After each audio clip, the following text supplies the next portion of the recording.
എല്ലാവർക്കും നമ്മുടെ വീഡിയോയിലേക്ക് സ്വാഗതം. ഈ ചാനൽ ആദ്യമായിട്ട് കാണുന്ന ആരെങ്കിലും ഉണ്ടെങ്കിൽ ഒന്ന് സബ്സ്ക്രൈബ് ചെയ്ത് സപ്പോർട്ട് ചെയ്യാൻ മറക്കരുത്. അപ്പം നമ്മുടെ മിന്നയുടെ ബർത്ത്ഡേ ആയിരുന്നു കേട്ടോ. അങ്ങനെ കേക്ക് കട്ട് ചെയ്യാൻ വേണ്ടിയിട്ട് അർസു കേക്ക് സ്റ്റുഡിയോയിലോട്ടാണ് നമ്മൾ പോയത്. നല്ല ഇഷ്ടം പോലെ കേക്കിൻ്റെ മോഡ്സ് അവിടെ ഇരിപ്പുണ്ടായിരുന്നു കേട്ടോ. നമുക്ക് ഏത് ടൈപ്പ് വേണമെങ്കിലും പറഞ്ഞു കഴിഞ്ഞാൽ അവർ ആ രീതി നമുക്ക് ഉണ്ടാക്കി തരും. അങ്ങനെ മിന്നായി പറഞ്ഞിരുന്ന കേക്ക് ദണ്ട ഇതായിരുന്നു കേട്ടോ. അങ്ങനെ കേക്ക് വന്ന് മിന്ന കേക്ക് കട്ട് ചെയ്യാൻ വേണ്ടിയിട്ട് തയ്യാറെടുത്ത് ഇങ്ങനെ നിൽക്കുക. അന്നേരം വേണ്ടേ അവരെല്ലാവരും കൂടെ ചേർന്ന് കേക്ക് കട്ട് ചെയ്ത് നല്ല അടിപൊളി കേക്കായിരുന്നു കേട്ടോ. ഒരുപാട് വർക്കൊന്നും ഇല്ലെങ്കിലും നല്ല സൂപ്പർ കേക്കായിരുന്നു. അത് കാണാൻ തന്നെ നല്ല ഭംഗിയുണ്ടായിരുന്നു കേട്ടോ. എനിക്കിഷ്ടപ്പെട്ടായിരുന്നു കേട്ടോ ആ കേക്ക്. നിങ്ങൾക്ക് ഇഷ്ടപ്പെട്ടോ ഇല്ലയോ എന്നൊന്ന് കമൻറ്റ് ചെയ്യണേ.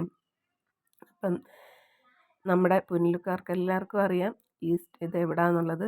നമ്മുടെ രാംരാജ് തിയേറ്ററിൻ്റെ ഓപ്പോസിറ്റായിട്ടാണ് നമ്മുടെ ആർട്സു സ്റ്റുഡിയോ ഉള്ളത് കേട്ടോ. അപ്പം tata bye bye, see U.